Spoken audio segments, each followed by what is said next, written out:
Pre-games with Brento was a legendary series that I used to throw at my house. This is where Leah and I actually first met. She attended one of my pre-games with Brento and has been loved ever since. She's always been creatively inclined as well as a go-getter, and she's always supported me musically. I even DJed one of her birthday parties back in the day. When she put out the initial call that she was raising funds to support a TV pilot she wrote, I wasn't surprised at all, and I eagerly donated to the cause because I wanted to see her win. Of course, about a week down the line after a random date in Manhattan, I just had an idea that struck out of nowhere.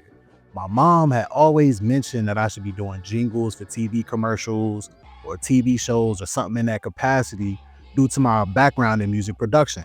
And I have a very talented director friend named Daniel Willis who said that I should look into being a music supervisor. All of those thoughts hit me at once, and I called Leah immediately. I said, "Do you have a music supervisor for your pilot?" Leah was all the way with it because she said the music aspect wasn't something she was necessarily focused on because she had a billion other things to worry about for the project: acting, producing, directing, liaising between the cast and the crew, editing, all of that.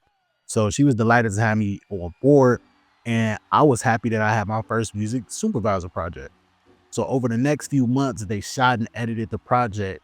And to be clear, I didn't have any role in any of that. I'm on the post-production side of things. So when I got the first draft of the visuals back, it was completely bare, which allowed me to have a clear creative vision for the show's music, focusing on how I was going to cultivate the soundscapes that would elevate the storytelling. I was super excited. I drafted a full deck and I focused on 4 key elements. My main players were strings, silence, trap, and R&B. And you might think, why strings? I believe that orchestra is what makes a piece of film timeless.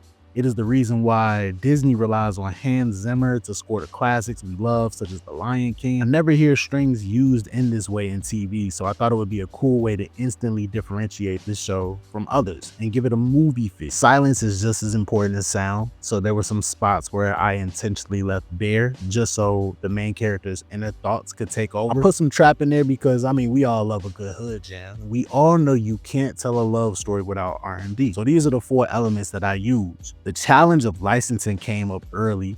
In my first draft, I had music from Future and other well-known artists, but Leah has big aspirations for this project, and she didn't want to run into any issues regarding copyrights.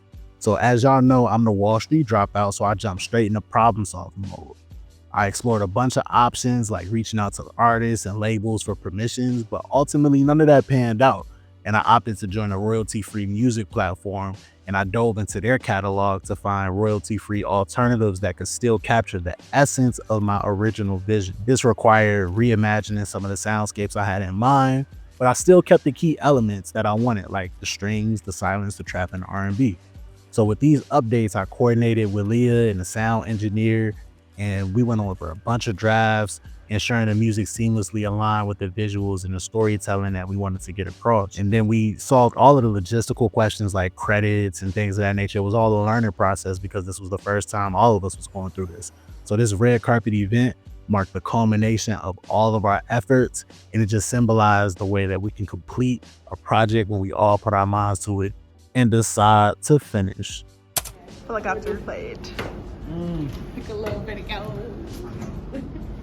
Shout out to you going through all of those auditions. Yeah, that's the process. Like nothing ever is in one shot. Do you know how long it took us to make the video? Like that took a year for us to do the actual edits. The color took about 5-6 rounds. The sound, I just was like, we might as well I can keep picking. Oh my God, I meant to take it. I know, that's what I said.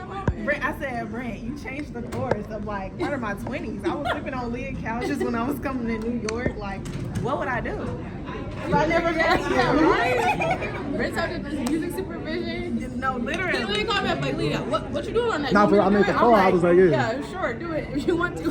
No, facts. As soon as I put 2 and 2 together, she was filming. I'm like, I think I was walking in Manhattan, and I just called you outside really of. Like, I had just got done with like a date or something. I'm like, nah, hold on. I need to call you before you lock somebody else in. Yeah,